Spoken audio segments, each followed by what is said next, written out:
사주이키.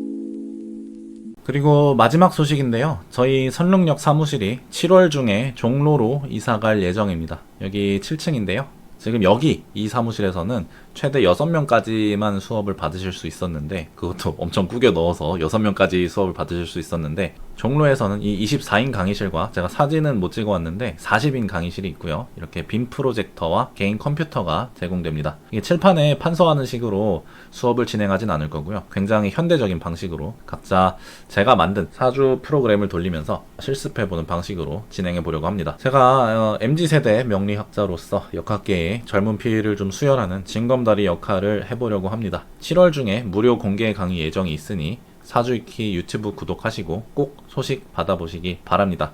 종로 3가역에서 도보로 5분 거리고요.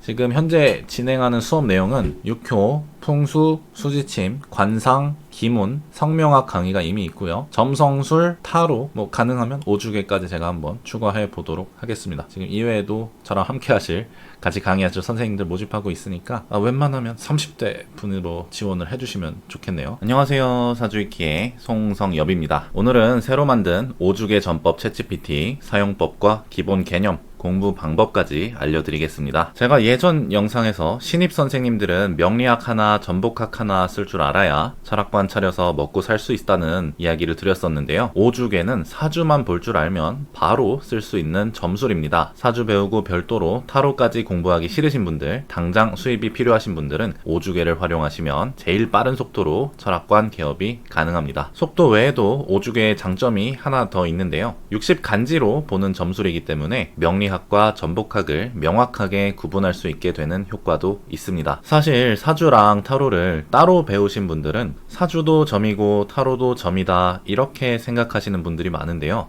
사주는 점이 아닙니다. 사주는 사주예요. 명리학 카테고리에 사주랑 점성술이 들어가고 전복학 카테고리에 타로랑 오주계가 들어가는 거죠. 오주계는 대만의 광목량 선생님이 사주를 활용해서 만드신 점술인데요. 이 말 자체가 사주가 점이 아니라는 거죠. 점을 활용한 점, 이런 말이 있을 리가 없잖아요. 아무튼 똑같은 60간지를 가지고 각각 명리학과 전복학으로 사용하는 방법을 익혀보시면 손님의 질문에 따라서 명리학으로 답해드려야 하는지 전복학으로 답해드려야 하는지 구분할 수 있게 된다는 거죠. 자, 먼저 좌측에 GPT 탐색으로 이동하고요. 여기서 사주이키 오주계 라고 입력해 보겠습니다. 그러면은 오주계 전법 GPTS가 뜨는데요. 오주계는 지금 제가 세계 최초로 만든 거라서 오주계 전법은 제 거 하나밖에 안 나옵니다. 자, 먼저 채팅 시작을 해보고요. 자, 그럼 시작 버튼을 눌러볼게요. 오늘 여러분과 함께 살펴볼 전법은 오주계입니다. 십신 대신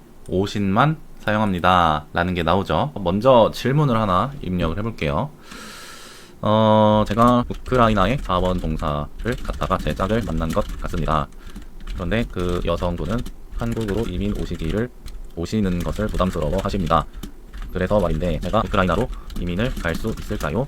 이런 질문을 한번 해볼게요. 네, 그럼 첫 번째 단계로 오주계의 간지를 하나씩 다 뽑아주고요. 갑진 일주니까 갑일간을 기준으로 십신을 출력하고요. 사주 챗GPT와 다르게 12지지에도 12운성이 아니라 십신쌍을 출력하도록 만들었습니다. 그렇게 해서 오주계 표에 일간을 기준으로 나머지 천간과 지지의 지장간의 정기의 십신, 정확하게는 오신을 표기해주고 있죠.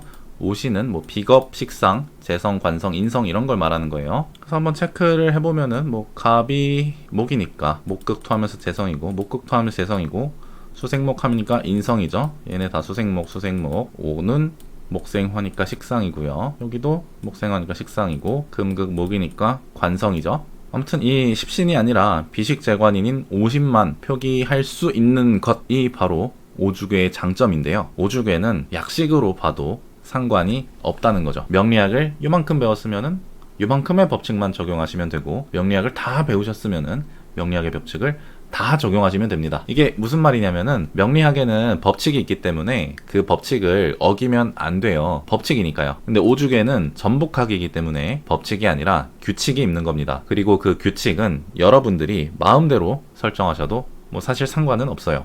타로 카드를 사람마다 학파마다 조금씩 다르게 해석해도 되는 것과 마찬가지인 거예요. 반면에 명리학도 사람마다 학파마다 조금씩 다르게 해석하는 것은 아직 명리학의 법칙이 온전히 다 밝혀지지 않았기 때문이고요. 그래서 거기서 조금씩 차이가 있는 거고요. 언젠가 명리학이 완성된다면 모두 같은 법칙을 사용하게 되겠죠. 근데 전복학은 근본적으로 법칙이 없고 규칙을 만들어서 보는 것이기 때문에 명리학을 배운 만큼만 법칙을 적용하셔도 되고, 명리학을 많이 배우셨어도 오주계를 볼 때는 그냥 약식으로, 십신이 아니라 오신으로 보셔도 상관이 없다는 겁니다. 참고로 점술은 규칙이 단순할수록 보기가 쉬워요. 명리학처럼 복잡하고 정확할수록 좋은 건 아니에요. 물론 명확하긴 해야겠지만요, 규칙이. 자, 이제 손님의 질문에 따라서 명리학과 전복학 중에서 어느 것을 사용해야 하는지 알아봅시다. 명리학은 생년월일시와 현재 시각, 정확하게는 태어날 때의 경도와 현재 위치의 경도, 즉 사주 원국과 운세에 따라서 그 사람이 어떤 사람을 대할 때 혹은 어떤 물건을 대할 때 어떤 기질을 사용하게 되는가를 보는 것이고요. 전복학은 그때그때 점괘를 뽑아서 앞으로 어떤 사건이 벌어질 것인가, 만약 그 사건이 벌어진다면 어떻게 대처하는 것이 좋을 것인가를 보는 것입니다. 즉 명리학은 기질, 전복학은 사건, 이렇게 사용처가 명확하게 구분이 되는데요. 지금은 제가 물질적인 사건에 대해서 질문을 입력했죠. 내가 우크라이나로 이민 가는 거는 물질적인 사건이잖아요. 그래서 지금 오주계 GPT가 사건을 예언을 해줬는데요. 그런데 오주계나 타로 같은 점수를 봐주는 곳에 가서 그 사람의 기질, 즉 성격이 어떨 것 같냐라고 하는 거는 그걸 보는 걸 시도할 수는 있는데 맞을 일은 별로 없어요. 기질은 명리학을 보는 곳에 가셔서 물어보셔야 돼요. 예를 들면은 철학관이나 그 점성술 보는 곳을 제가 뭐라고 하는지 갑자기 까먹었는데, 아무튼 그런 곳에 가셔서 물어보셔야 된다는 거죠. 다만 점술은 모든 걸 다 물어볼 수 있는 툴이기 때문에 그냥 성격 같은 걸 예언해보기도 한다는 거죠. 아무튼 이 오주계 GPT는 이런 식으로 풀었는데요. 점괘는 사람마다 다 다르게 리딩할 수 있는 거기 때문에 저도 제 방식대로 한번 해석을 해볼게요. 다시 괴상을 한번 살펴봅시다. 예를 들면은 나라별로 오행을 부여하시는 분들도 계시죠. 근데 이게 명리학은 아니고 전복학 내지는 관상학이에요. 사주를 보실 때는 나라의 오행을 부여하시면 안 되고 점 보실 때나 나라의 오행을 쓰시는 거예요. 왜 안 되냐라고 하면은 사주에 따라서 혹은 개개인마다 한국이 어떤 나라인지 라고 생각하는 게 다 다르잖아요. 한국이 간목이라는 사람이 많긴 한데 나는 한국이 을목처럼 느껴져 라고 하시는 분들도 있잖아요. 근데 이 기질이라는 거는 주관적인 실체이기 때문에 그 사람한테 한국이 을목으로 느껴지면 한국은 을목인 거고, 그 사람한테 한국이 병화로 느껴진다고 하면은 한국은 병화인 겁니다. 물론 그 사람이 천간 10개가 정확하게 뭔지 알고 있다는 전제 하에요. 예를 들어서 임수를 러시아로 보시는 분들이 많은데, 최근에 러시아가 우크라이나를 공격한 사건이 있었으니까 수극화로 병화를 우크라이나로 삼겠습니다. 참고로 오주계에서 나는 일간이에요. 사주를 가지고 만든 점술이기 때문에 당연한 거죠. 이렇게 나와 상대방 혹은 대상을 지정하는 방식이 점술에서 많이 쓰이는데요. 지난 영상에서 소개한 레노먼드의 그랑 타블로 같은 경우에도 남자 카드와 여자 카드가 있었는데요. 질문자의 성별과 같은 카드가 시그니피케이터라고 해서 나 자신이 되고요. 상대방은 성별과 무관하게 나와 반대 성별인 카드로 설정이 됩니다. 혹은 물건이나 대상이나 방법 등도요. 이런 개념은 육효에서도 찾아볼 수 있는데요. 세효가 나고 응효가 상대방이나 대상이죠. 일반적으로 사주 명리학에서는 팔자 내에 여기 이만큼 연월 일시주 여기 내에 나는 있는데 상대방이 고정되어 있진 않죠. 상대방은 얘가 될 수도 있고 얘가 될 수도 있고 얘가 될 수도 있고 얘가 될 수도 있는데 내가 대하는 사람에 따라서요. 근데 점술에서는 이런 식으로 대상을 지정해 두고 고정해 두기도 합니다. 나와 우크라이나 이런 식으로 지정했을 때 굉장히 점을 보기가 쉬운데요. 그래서 그랑 타블로나 육효 같은 경우에는 대상이 명확한 질문에 대한 관계에 대한 대답이 잘 나오고요. 일반적인 유니버셜 웨이트 계열의 타로에는 시그니피케이터나 세효, 응효라는 개념이 없기 때문에 그 사람의 속마음은 어떨까요? 아니면 오늘 저녁 뭐 먹을까요? 아니면 오늘 코스피가 박스피가 될까요? 처럼 이제 나랑 완전히 관계없는 질문들도 더 유연하게 볼 수 있다는 장점이 있죠. 어떻게 보면 장점이고 어떻게 보면 단점이죠. 유연할수록 모든 질문에 범용적으로 사용할 수가 있는 거고, 단단할수록 특정 상황에서만 쓰는 게 좋겠죠. 그래서 보통 점수를 여러 가지를 익히시게 되는데, 오주괴는 꼭 응효에 해당하는 상대방을 지정할 필요는 없습니다. 뭐 그때그때 보고 싶으신 대로 보시면 돼요. 뭐 아무튼 병화가 여기 있죠. 근데 지금 우리가 그냥 오신으로만 보기로 했으니까 양화, 음화 구분하지 말고 그냥 화로 보자고요. 화가 여기 있고 여기 있네요. 보통 오주괴는 시간에 따라서 볼 때는 연주를 대과거, 월주를 과거, 일주를 현재, 시주를 미래, 분주를 대미래로 보기도 하는데요. 대미래라는 거는 미래보다 더 미래라는 뜻이에요. 그럼 손님의 질문에 대답을 해줄 때, 병화가 연주에 있네요. 병화가 우크라이나를 상징합니다. 혹시 우크라이나에 관심을 가지게 되신 게 언제쯤인가요? 라고 하면은 손님이 러시아랑 전쟁할 때부터 라고 하시거나, 아니면 그 전부터 우크라이나에 가면은 김태희가 밭 깔고 있다는 얘기를 들었을 때부터입니다. 라고 대답을 하시겠죠. 그러면 이제 그때가 언제쯤입니까? 라고 물으면은 한 6, 7년 전입니다. 라고 하면은 병화가 지금 연주에 있으니까, 또 오화가 분주에 있으니까, 일주에서 연주까지가 6년이었으니까 일주에서 분주까지도 6년이겠죠? 그러면은 지금 당장 우크라이나에 가시기는 힘들고 정착하시려면은 한 6년은 걸리겠습니다. 이런 식으로 답변을 드릴 수가 있다는 거죠. 근데 만약에 화가 월주에 있었다 라고 하면은 연주는 대과거고 월주는 과거니까 여기서 여기까지가 거리가 1이라고 치면은 일주에서 분주까지가 거리가 2죠. 만약에 손님이 한 6년 전부터 관심이 있었습니다 라고 했는데 월주에 화가 있었으면 분주까지 그 기간에 2배 걸리니까 한 12년은 있어야 되겠습니다 라는 답변을 할 수도 있고요. 아니면은 뭐 월주랑 시주에 화가 있다고 쳤을 때 손님이 우크라이나에 관심을 가지게 된 게 러시아와 전쟁할 때부터 관심을 가졌습니다 라고 하면은 그것도 벌써 꽤 됐는데 한 2년 가까이 됐죠, 거의. 그러면은 월주에서 시주까지가 2년이니까 앞으로 2년이면은 정착하실 수 있을 것 같습니다. 뭐 이렇게 대답을 할 수도 있겠죠. 그런데 명리학에서는 이런 게 안 나옵니다. 뭐 몇 년 뒤에 어디로 간다 이런 거는 점술이죠. 근데 손님들이 이게 물질적인 사건을 알려주는 게 사주팔자나 철학반이라고 생각하시니까 그냥 선생님들이 점수를 간단하게 배워서 대답을 해드리는 거죠. 참고로 아까 병화가 우크라이나를 상징한다라는 말을 썼었는데요. 이 상징이라는 말도 점술에서나 쓰는 거지 명리학에서는 쓰는 게 아니에요. 사주 볼 때는 상징이라는 말이 나올 일이 거의 없어요. 뭐 예를 들어서 뭐 임수가 강을 상징한다 이런 식으로 말씀하시는 분들은 자기가 명리학을 보는 거라고 착각하면서 점수를 보고 계시는 분들이에요. 그 자기 직업의 정체성도 모르는 사람한테 사주 보시면 안 됩니다. 배워서도 안 되고요. 명리학에 상징이라는 말이 왜 없냐면요. 사주는 기지를 보는 거라고 했잖아요. 근데 뭐 임수가 강물을 상징하는 거라고 치면 임수 일간인 사람은 강물 같은 성질을 가졌다는 건데 그 강물 같은 성질이라는 거는 정의할 수가 없고, 임수가 용신인 사람한테는 강물처럼 살아라가 되고 임수가 기신인 사람한테는 강물처럼 살지 말아라가 되는 건데 그게 도대체 뭐냔 말이죠. 그러니까 사주 보고 남는 게 없고 인생이 바뀌질 않는 거죠. 제대로 된 명리학에서는 상징이라는 말을 쓰지 않고 정의가 가능한 수기운을 쓰는 방법을 알려주기 때문에 인생이 바뀌게 되는 거죠. 예를 들어서 여기 딱 마침 자월인데 월지 원래는 정기를 쓰는 게 맞는데 임수도 있으니까 일단 임수가 용신이라고 치면은 이제 높은 사람들과 자주 만나면서 그 선배들이 살아온 이야기를 들어보면서 이렇게 했으면 더 좋았겠다 라고 하는 그 지혜를 물려받으면 좋겠습니다 라는 이야기를 하는 거죠. 수기운이 과거를 보는 기질이니까요. 그래서 수기운을 잘 쓰면은 지혜가 생긴다는 거예요. 근데 수기운을 만약에 좀 잘 못 쓴다라고 하면은 선배들의 과거를 보고 그 사람들의 흠결을 잡는 데 쓴다라고 하면은 그거는 수기운을 잘 못 쓰는 거겠죠. 뭐 그냥 자월이니까 개수까지 같이 보면은 멘토를 한 명 만들면 좋겠다 그런 얘기를 하겠죠. 임수는 양간이라서 다양한 선배들한테 그 지혜를 구해보라는 거고, 개수는 특정한이니까 특정한 한 명한테 그 선배한테만 내가 완전히 좀 1대1로 코칭을 좀 받아보면은 좋겠다 이런 얘기를 하는 거죠. 아무튼 강물처럼 살아라 살지 말아라 라는 거는 명리학이 아니에요. 결론부터 보면은 이모의 식상은 실행력을 의미합니다. 미래에는 귀하가 더 능동적으로 움직이고 구체적 행동에 옮길 가능성이 보입니다. 오화 식상은 활동적이고 다이나믹한 기운이기 때문에 장기적으로는 귀하가 직접 몸을 움직이는 쪽으로 결론이 날 가능성이 큽니다.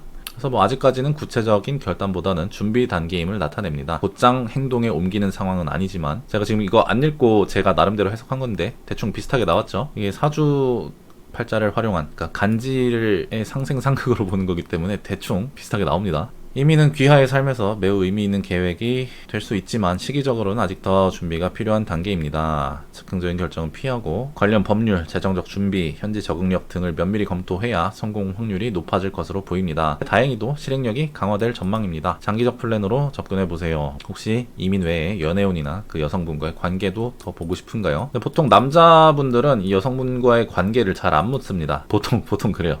이건 당연히 좋다고 생각을 하고 뭐 가끔 좀 불확실을 하면은 보시는 경우도 있지만 남자니까 이민에 조금 더 관심이 많을 것 같아요. 그러면은 뭐 근자감으로 일단 간다고 치고 우크라이나로 이민을 가면 아들 딸 하나씩 낳고 살고 싶은데 풍족하게 살 수 있을까요? 라고 한번 입력을 해볼게요. 자, 이제 5주계를 추출을 하고요. 일간에 따라서 십신 추출, 지지의 정기에도 십신 추출. 토 일간이니까 목극 토니까 관성이고 토극 수니까 재성이고 목극 토니까 관성이고 화생 토니까 인성이고 무술은 둘 다 토니까 비겁이고 화생 토니까 인성이고 화생 토니까 인성이고 토생 금이니까 식상이고 토생 금이니까 식상이죠. 그래서 십신이 제대로 나왔고요. 연주에는 재성 임수가 자리 잡고 있으며 그래가지고 뭐 쭉 나왔는데 이번 질문은 풍족하게 살 수 있을까요? 라고 물었으니까 재물에 대한 거니까 약식으로 재성을 찾아서 보면 되는데 지금 여기 챗GPT도 다 재성에 대한 이야기를 하고 있죠. 그래서 이게 상당히 잘 작동을 하고 있다라는 거를 알 수가 있고요. 자, 이제 봤더니 재성이 어디 있느냐 하나 밖에 없네요. 근데 이러면은 이제 보통 안 좋다, 이제 뭐 재성이 뭐 뚜렷하지 않다라고 나오고 아니면 여기 뭐 식상을 활용해서 식신생 생재 해가지고 열심히 벌면 된다 이런 식으로 나올 수도 있고요. 이제 잠깐 저희가 엑셀로 이동을 해볼게요. 제가 5주계 엑셀을 하나 만들어가지고 아까 일주가 뭐였죠? 무술이었나요? 요거 제가 네이버 블로그에 올려둘 테니까 다운받아 가시고요. 일단 무술을 입력해 주고요. 근데 여기는 지금 지장간의 십신까지 다 나와요. 제가 실제로 5주계 볼 때는 명리학 법칙을 다 적용해서 봅니다. 근데 오늘 강의할 때는 그냥 약식으로 여러분들 이해하기 쉬우시라고 그냥 뭐 오신으로만 봤는데 일단 뭐 토일간이니까 토극수 해야 재성이겠죠. 그러면은 수가 재성인데 뭐 재성이 뭐 만약에 있긴 있는데 대충 입력할게요. 개오는 안 되니까 대충 입력한 거예요. 대충. 그리고 참고로 원래 사주팔자에는 월건법이랑 시두법이란 게 있어서 연주 60개에 그러니까 1년마다 12개의 월이 있어서 60 곱하기 12 일마다도 하루가 12시즌이잖아요. 그래서 하루마다 12시간이 있어서 60 곱하기 12 해서 51만 8,400개가 나오는데요. 5주계의 경우의 수는 60의 5승이기 때문에 60 곱하기 60 곱하기 60 곱하기 60 곱하기 60이기 때문에 총 개수가 7억 7,760만 개입니다. 그래서 이거 뭐 평생 다 뽑지도 못하고요. 당연히 같은 궤를 가지고 질문이 좀 달랐다면 당연히 풀이도 달라지겠죠. 이게 원래 그 5주계 작궤법이 좀 여러 가지가 있는데 원래는 지금 우리가 시계를 보면 1초부터 60초까지가 있잖아요. 그래서 그 초마다 1초의 갑자, 2초의 을축 해가지고 그거를 다 지정을 해놓은 다음에 득궤를 하는 순간의 초수를 가지고 궤를 만든다거나 분의인지에 따라서 궤를 만드는데 저는 그 방식을 선호하지 않아서 일단 이 GPT나 엑셀 같은 경우에는 그냥 랜덤으로 간지를 출력하도록 만들었어요. 그게 왜 그러냐면요. 분주란 무엇인가요? 라고 치면은 분주라는 개념은 명리학적으로는 존재할 수 없는 개념입니다. 다만 5주계에서는 독창적인 전법을 구성하기 위해 분주라는 이름을 사용한 것이지요. 그러니까 뭐가 독창적이냐, 그러니까 왜 그렇게 만드셨냐 라고 하면은 우리 왜 타로 카드 볼 때 3카드 배열 쓰잖아요. 그럼 여기가 현재고 여기가 과거, 현재, 미래 이런 식으로 보잖아요. 물론 이게 사주팔자는 오른쪽에서 왼쪽으로 읽는 거라서 과거가 오른쪽이고 미래가 왼쪽이긴 한데 만약에 사주를 가지고만 점을 치면은 일주가 날아서 내가 조금 더 왼쪽에 치우쳐져 있잖아요. 그래서 그 비대칭을 없애기 위해서 분주라는 걸 추가해서 과거와 미래 혹은 뭐 왼쪽과 오른쪽 비율을 1대1로 맞춘 거고요. 이게 왜 분주라는 게 있을 수 없냐면은 명리학에서 연주 월주는 지구가 태양을 중심으로 공전하는 각도를 기준으로 결정됩니다 라고 써 있는데 제가 일단 입력할 때는 사람이 태양을 공전할 때 라고 써놨고요. 일주 시주는 지구가 자전하는 시간의 각도를 기준으로 정해집니다. 여기도 뭐 시간이라는 말은 제가 안 썼고 사람이라고 해놨는데 GPT가 LLM 모델이라서 지 멋대로 단어를 조금씩 바꾸는 게 있어요. 아무튼 그렇게 됐고요. 사람이 어떤 특정한 회전축을 돌 때 연주와 월주가 바뀌고 일주와 시주가 바뀌는데 우리가 분이나 초 단위로 어떤 특정한 회전축을 돌고 있지를 않죠. 그래서 분주랑 초주라는 개념이 존재할 수가 없고요. 그러니까 1분마다 1초마다 간지가 바뀌어야 될 그 물리적인 이유가 없고요. 뭐 조금 더 들어가면은 연주와 월주의 비율이 12배 차이잖아요. 그러니까 월주는 30도마다 바뀌고 연주는 360도마다 바뀌니까 12배 차이고 시주랑 일주도 당연히 12배 차이고요. 근데 만약에 분주랑 뭐 여기 초주가 있다고 치면은 분주는 1분에 한 번씩 바뀌고 초주는 1초에 한 번씩 바뀌면은 초주와 분주의 차이가 60배 차이가 나죠. 그래서 이게 비율이 12배 차이가 아니기 때문에 이런 거는 그 역학적인 명리학적인 각도가 아니기 때문에 분주 초주라는 건 있을 수가 없어요. 연월 일시보다 작은 시간 단위가 분이기 때문에 그냥 자연스럽게 연장선상으로 만든 명칭일 뿐이며 원래는 있을 수가 없다 라고 지금 답변을 잘 해주고 있는 부분입니다. 다시 위로 가고요. 재성이 지금 이렇게 있는데 지금 지지가 수가 활동하기에 편안한 반경이 아니죠. 여기 지금 수를 기준으로 5랑 4가 지금 태라고 나왔잖아요. 임오가 그러니까 임수가 5에서 태지고요. 개수가 하와에서 태지예요. 그러니까 묘절태양 이쯤에 있기 때문에 굉장히 안 좋은 환경에 처해 있는데 지금 재성이 뿌리가 하나도 없죠. 뿌리가 하나도 없기 때문에 이런 경우에는 재성이 있긴 있는데 천간에만 있어서 통근을 못해서 뭐 벌어도 금방 나간다던가 아니면 뭐 반대로 재성이 지지에만 있으면은 여기를 자해로 바꾸고 여기를 뭐 병정으로 바꿔볼까요? 이러면은 반대로 재성이 있기는 있는데 천간으로 투출을 못해서 가지를 못 뻗어서 열심히는 하는데 많이 벌지는 못할 거다 뭐 이런 얘기도 할 수가 있고요. 근데 만약에 여기가 뭐 경신이다 이러면은 이제 훨씬 더 좋겠죠. 아까 여기가 병정이올 때보다는 경신이 훨씬 나으니까 식신생재가 되고 있어서 뭐 현금의 흐름에 뭐 유동성이 좋다거나 아니면은 뭐 성실하게 일하면은 뭐 잘 먹고 살 수 있습니다. 뭐 이런 식으로 답변이 나가겠죠. 아니면은 뭐 여기 재가 있긴 있는데 살짝 바꿔볼게요. 무기에 재를 한번 여기다 깔아봅시다. 지금 재가 대과거와 과거에 있죠. 과거 쪽에 이렇게 몰려 있으면은 내가 지금 우크라이나로 이민을 가면은 더 가난해지겠다. 왜냐면 과거에는 돈이 이만큼 있었는데 미래에 가면은 돈이 하나도 없죠. 그래서 가면 갈수록 가난해진다. 반대로 이제 임자에 뭐 신묘 뭐 이런 식으로 있다고 치면은 이번에는 제가 미래 쪽에 몰려 있는 거니까 가면 갈수록 부자가 됩니다. 오히려 한국보다 우크라이나에서 훨씬 더 잘 사실 확률이 높습니다. 이런 식으로 답변을 할 수가 있겠죠. 여기서는 어떻게 나왔나 한번 볼까요? 제가 지금 과거에 있죠. 옛날부터 타지에서 기반을 마련하려는 마음이 있었던 것으로 보입니다. 그래서 과거에 준비를 했었고 비겁이 중첩돼 있어서 혼자 감당해야 한다는 부담이 커 보인다.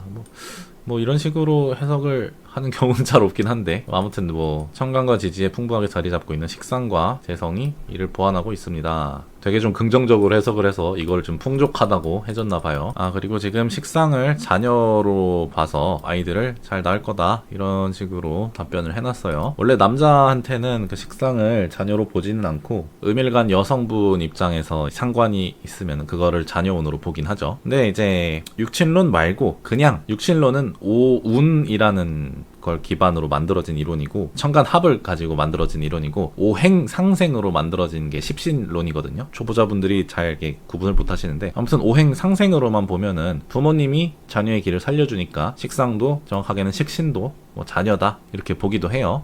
인성과 식상의 조합이 반복되므로 균형 있게 상생한다 뭐 이런 식으로 나올 것 같네요. 꿈은 실현 가능성이 크고 점차 풍요로워질 전망입니다. 다만 초반에는 자기 힘으로 개척하는 단계가 더 많으니 인내가 필요합니다. 하고 자녀 지금 뭐 아직 결혼도 못했는데 벌써 자녀 교육까지 지금 손주 이름까지 보게 생겼죠. 보다 보면은 이렇게 됩니다. 이게 제가 이거 챗GPT 타로 만들고 나니까 이게 무료에 무제한이잖아요. 그래서 사람들이 막 엄청나게 먼 미래까지 이렇게 타로 카드로 계획을 한번 세워보시기도 하더라고요. 그게 좀 큰 그림을 한번 그려보시더라고요. 그러다가 이제 막 도화지 찢어질 정도로 보시는데, 꿈꾸시는 거는 좋지만 이제 그에 뒷받침 될 만한 현실적인 계획과 노력이 필요하겠죠. 자, 이제 다음 질문으로 한번 넘어가 볼게요. 근데 지금까지 한 질문들이 다 수동적인 질문이었거든요. 이런 걸 보통 나쁜 질문이라고 해요. 이번에는 좋은 질문인 능동적인 질문을 한번 해봅시다. 아무튼 얘가 지금 갈수록 풍족하게 산다고 하잖아요. 그럼 제가 그 돈을 어떻게 벌어야 하겠습니까? 이게 능동적인 질문이죠. 어떻게 해야 합니까? 이게 좋은 질문이에요. 근데 손님이 계속 나쁜 질문, 수동적인 질문만 계속 하면은 이게 술사가 좋은 질문으로 유도해서 점괘를 뽑아 주셔야 합니다. 이 수동적인 질문이라는 게 지금 처음에 한 질문이 우크라이나로 이민 갈 수 있을까요? 이거는 그냥 점괘에 따라서 결정되는 거고, 뭐 안 된다고 하면 안 갈 건가요? 꿈을 접을 건가요? 내 사랑의 짝을 만난 건데. 이것도 풍족하게 살 수 있을까요?도 그냥 물어본 거잖아요. 그래서 이것도 yes or no로 나오는 건데, 아니요라고 하면은 이거 가면 거지 되겠구나 해서 안 갈 건가요? 그러니까 그런 게 이제 좋은 질문이 아니라는 거죠. 그래서 어떻게 벌어야 하겠습니까? 이런 질문을 한번 해볼게요. 제가 점술에 대해서 브런치에 써놓은 글이 있는데 그것도 한번 같이 공유를 드리면 좋을 것 같아요. 한번 읽어보시면은 좋은 점술이란 뭔지 하고 점을 보면서 사주팔자에 없는 기운을 쓰는 방법에 대해서 나와 있거든요. 한번 보면은 좋을 것 같아요. 또 오주계를 추출하고요. 이거를 한번 여기다 옮겨서 적어봅시다. 이게 오주계가 참 사주 연습하기도 좋은 게 한번 질문할 때마다 이 일간이 바뀌어요. 일간이 바뀌면은 십신이 다 바뀌니까 굉장히 연습하는데 도움이 된다고나 할까? 보통 사주 독학하시는 분들이 자기 일간으로 된 사주는 엄청 잘 풀면서 나머지 다른 일간인 사주 푸는 데는 시간이 꽤 오래 걸리는 경향성이 좀 있어요. 물론 그게 당연히 숙달의 차이가 있어서 그런 건데 기본적으로 모든 일간에 따라서 십신을 바로바로 뽑을 수 있으셔야 합니다. 12운성까지 하시면 좋고요. 저희 학원에 중급판까지 오시면은 지지에 따라서도 또 복잡한 그런 게 있는데 오주계를 배우시다 보면은 이렇게 금방 숙달이 된다는 거. 얘는 뭐라고 해석했는지 볼까요? 연주에 신금과 묘목이 있어서 비겁과 재성이 있어서 나의 힘으로 직접 돈을 벌어야만 하는 기운이 있었습니다.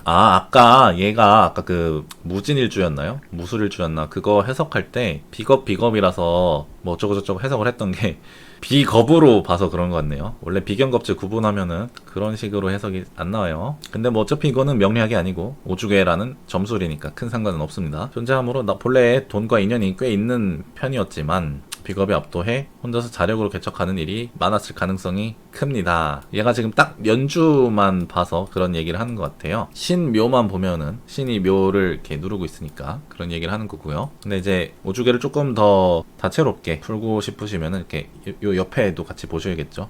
그러니까 신유가 묘를 누르고 있으니까 둘이서 눌렀다 뭐 이런 식으로 해석하면 훨씬 더 좋겠죠. 그 부분도 제가 나중에 여기 로직에 한번 추가를 해볼게요. 될지는 모르겠는데 일단 뭐 그냥 코딩으로는 가능한데 챗GPT는 LLM이라서 이게 얘가 로직을 잘 못 알아먹는 경향성이 있어요. 그거는 뭐 만약에 안 되면은 사줄키에 따로 오주계를 구현하도록 하고요. 그래서 뭐 과거에 창의적인 시도도 참 많이 했었다. 주변의 도움을 받지 못했거나 실행력이 조금 떨어졌을 수가 있겠다. 그런 얘기를 하고 있어요. 만약에 이 손님이 자영업이나 창업을 시도했거나 하면은 굉장히 큰 공감을 하시겠죠. 지금 현재는 뭐 비겁과 관성의 조합으로 내가 스스로 무엇을 해야 한다는 부담이 여전히 강하다. 당연히 강하겠죠. 우크라이나에 가서 해외에 가서 내가 뭐 어떻게 해야 돈을 벌 수 있겠어요. 그래서 여기는 자영업보다는 조직에 소속되는 게 좋겠습니다 라는 이야기를 하고 있습니다. 지금 여기 관이 여기도 있고 여기도 있죠. 그래서 관이 앞으로 튼튼하기 때문에 조직에 속하는 게 좋은데 다소 압박감이 커질 수도 있어서, 그러니까 관이 있으면은 눈치를 좀 많이 보게 되잖아요. 그런 얘기를 하는 거예요. 미래에는 관성과 식상이 함께 등장합니다. 지금 여기서는 식신과 정관이기 때문에 원래 식신은 정관을 극하지 않잖아요. 근데 얘는 지금 식상이랑 관성으로 십신이 아니라 오신으로 보기 때문에 식상극 관성이 되죠. 그래서 좀 눈치를 덜 보고 다른 사람들이 좀 나한테 뭐라고 해도 내 능력으로 그거를 무마할 수가 있다는 거죠. 그래서 뭐 말솜씨도 좋고 해가지고 잘 물리쳐낼 수 있다. 나를 억까하는 사람들을 물리칠 수가 있다. 그래서 이런 지금 분야도 추천해주고 있고요. 어떤 회사에 가야 할지 장기적으로는 병어와 안정적으로 병화, 관성과 진토, 인성의 조합으로 안정적인 기반을 다지고 큰 틀에서 성장하는 모습이 보입니다. 여기서도 우크라이나 가서도 취직하면 이제 잘 먹고 잘 살 수 있습니다. 그래서 공공기관과의 연계를 좀 추천을 하고 있습니다. 그래서 이런 식으로 푸는 거구나, 오주계가 이런 거구나 라는 거를 한번 좀 익혀 보시면은 좋겠습니다. 오주계는 일단 나만의 규칙을 설정하시는 게 제일 중요하고, 그 규칙에 익숙해지시면은 그 다음부터는 금방 편하게 보실 수 있게 됩니다. 사주에 익숙하신 분들은 그냥 바로 보실 수가 있고요. 또 오주계의 장점이라고 하면은 이게 타로 카드보다는 손님의 컴플레인에 반박하기가 더 쉽습니다. 이게 사실 타로 카드 높이 공부해 보시면은 해석이 하나로 귀결되는 면이 좀 있어요. 타로 공부 오래 해보신 분들은 이제 같은 질문에 같은 카드 꾀가 나오면은 비슷하게 해석을 하십니다. 근데 손님들은 이 타로 카드 신화적인 배경을 전혀 모르시잖아요. 타로 카드가 기독교의 뿌리랑 관련이 있다는 것도 잘 모르시니까 이제 타로 리더분이 신화적으로 이 타로 카드에 뭐 스핑크스나 뭐 이런 요소들이 기독교의 그런 부분을 상징합니다 라고 말해봤자 뭐 말도 안 되는 헛소리로 치부하는 경우가 많은데, 이 오주계라는 거는 60간지라는 기호를 사용하고 오행상생상극이 가위바위보처럼 일정한 규칙이 정해져 있는 거기 때문에 나와 상대방이 왜 그렇게 설정됐는지만 납득시킬 수 있으면은, 뭐 물이 불을 끄는 것처럼 당신이 유리합니다, 혹은 불이 물에 의해 꺼지는 것처럼 당신이 불리합니다, 이렇게 말하면은 금방 수긍하시는 경향이 좀 있습니다. 이 오주계가 대만에서 만들어졌고 역사가 길지 않기 때문에 한국에서는 그렇게 유명한 점술은 아닌데요, 굉장히 유용하고 깊이 있는 도구이면서 여러분의 명리학 실력에 비례해서 가치 실력이 올라가는 점술이라서 명리학 공부의 효율을 2배로 올리는 거나 마찬가지니까 배워두시는 것만으로도 굉장히 큰 이득이 되실 겁니다. 지금 한국에 오주계를 보는 술사가 별로 없거든요. 별로 없다는 거는 희소하다는 뜻이고, 희소하다는 거는 이름만 조금 알릴 수 있으면은 내가 굉장히 큰 가치를 얻을 수 있다는 뜻이죠. 귀해지는 거니까요. 그러니까 타로 같은 경우는 솔직히 타로가 입문하기가 굉장히 쉽잖아요. 깊이 들어가는 거 말고 그냥 타로 보는 거 자체는 엄청 쉽기 때문에 잘 보느냐 못 보느냐는 둘째 치고요. 그래서 타로 볼 줄 아는 사람이 대한민국에 너무 많으니까 너무 흔해졌죠. 흔하다는 거는 명리학적으로는 천하다고 하거든요. 그게 뭐 나쁘다는 게 아니고, 볼 줄 아는 사람이 너무 많으면은 그 가치가 떨어지잖아요. 옛날에는 뭐 키보드 타자 입력하는 기사도 그게 막 자격증도 있고 그래서 그걸로 편지 대필해주는 게 직업이었는데, 이제는 뭐 누구나 다 키보드로 타자 칠 줄 아니까 그게 직업으로서의 가치가 사라졌죠. 근데 지금 오주계는 보는 사람이 별로 없으니까 빨리 배우셔가지고 이제 오주계로 메뉴를 하나 추가를 하시는 거죠. 철학관 하면서 사주, 타로, 오주계 이렇게 하면은 또 이제 손님들이 여기 오주계라는 걸 보네 하면서 또 신기해서 아마 오실 겁니다. 보통 사주, 타로, 육효 이런 거를 많이 하시는데, 육효는 사실 손님 입장에서 보면은 되게 노잼이거든요. 사실 뭐 괴가 이렇게 효를 이렇게 뭐 양효, 음효 이렇게 써가지고 뭐 뇌천대장괴가 나왔습니다 한번자 이제 별로 재미가 없는데, 사실 사주는 아는 사람이 많잖아요. 오행상생상극 정도는 아는 손님이 많기 때문에 이 오주계를 딱 깔아주면은 굉장히 그렇게 나왔구나라는 거를 어느 정도 직관적으로 이해를 하시잖아요. 뭐 만약에 뭐 나왔는데 뭐 병정성 뭐 이렇게 나와 버렸다라고 하면은 화가 굉장히 많이 나왔다라는 거를 그냥 바로 알 수가 있는데, 육효 같은 경우에는 뭐 건괴가 많이 나왔는지 곤괴가 많이 나왔는지 잘 모르잖아요. 뭐 양효, 음효 정도는 구분하시겠지만 양효, 음효만으로 의미가 발생하는 건 아니니까. 그래서 오주계를 이제 실전에 써보면 이제 상당히 괜찮더라라는 겁니다. 그래서 일단 이 오주계 엑셀 파일 사용 방법은 좌측 하단에 오주계 입력용이라는 시트고요. 여기는 그래서 아까 제가 했던 것처럼 간지 그냥 입력하시면 되고요. 여기 오주계 랜덤용이라는 시트로 들어오시면 여기 작괴는 F9 버튼을 누르면 이루어집니다 라고 해서 랜덤으로 들어가게 돼요. 이 오주계 이름이 원래 뭐였냐면은 GPT 검토하기에서 5점 주시고요. 이거를 하려고 한 게 아니고, 잠깐만요. GPT 정보를 보시면은 여기도 안 써있네. 얘한테 물어볼까요? 오주계의 다른 이름. 팔자 신기 묘괴랑 팔자 시공 현괴였나? 그쵸? 이제 원래 오주계가 광목량 선생님이 만드셨을 때는 팔자 신기 묘괴, 팔자 시공 현괴였어요. 그래서 이 시공이라는 것 때문에 이제 원래는 뭐 년, 월, 일, 시의 간지와 이제 분주라고 해서 실제 상담자가 질문을 한 시각에 분이나 초를 가지고 간지를 또 넣었었는데, 그게 단점이 뭐냐면은 그러면은 같은 날 같은 시에 온 사람은 거의 다 비슷하게 나오겠죠. 시라는 게 2시간인데 점술은 사실 뭐 그렇게 길게 보지 않잖아요. 뭐 짧게는 5분 안쪽으로도 볼 수가 있는 거고, 그러면은 제가 손님을 만약에 연속으로 한 8명을 2시간 안에 받았다고 쳐봐요. 8명 충분히 받을 수 있거든요. 그러면은 그 사람들은 연월 일시의 간지가 다 똑같겠죠.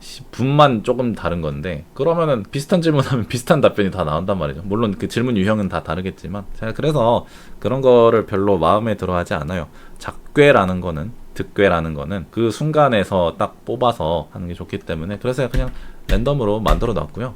뭐 원하시면은 제가 나중에 사주이키닷컴에는 현재 시각으로 볼 수 있게끔 한번 구성을 해보겠습니다. 여기서 주의하실 점이 하나가 있는데, 이 엑셀 파일에 어떤 셀이든, 이걸 다 셀이라고 하거든요. 어떤 셀이든 새 값을 입력하거나 그냥 셀을 활성화한 뒤에 그냥 엔터를 누르시면은, 그냥 엔터키 한 번이라도 누르시면은 이 랜덤용 시트의 오죽의 간지가 다시 다 랜덤으로 바뀌게 됩니다. 근데 실수로 이렇게 궤가 다 사라지면 좀 곤란하죠. 그러니까 이 현상을 방지하기 위해서, 그래서 이거를 복사를 하셔서 오죽의 저장용 하단으로 이동하셔서 여기다가 붙여 넣기 라고 하시면은, 이제는 뭐 새로운 값을 입력하거나 F9 이렇게 연타 막 해도 값이 안 바뀌거든요. 그래서 여기서 질문 해석을 하나씩 복사해서 질문 내용과 해석 내용을 이렇게 뭐 입력하신 뒤에 서바이벌 대회에 나가서 우승할 수 있을까요?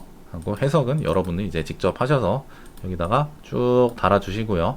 그 다음에 저장을 하시면은 오죽의 풀이 연습이나 실전 상담 내용 등으로 여러분만의 포트폴리오를 쌓으실 수 있습니다. 여기는 제가 그냥 예시로 하나, 오죽에 하나 풀어놨어요. 자, 그러면은 제가 오죽의 챗GPT 링크 영상 하단에 남겨둘 테니 오죽에 한번 무료로 무제한으로 봐보시고요. 철학관 차리실 분들은 오죽에 독학 좀 해보시고요.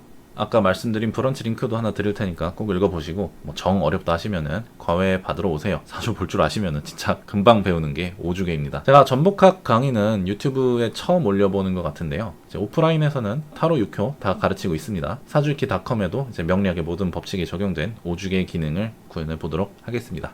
네, 그럼 오늘 강의는 여기까지고요. 모두 열공하시기 바랍니다. 안녕히 계세요.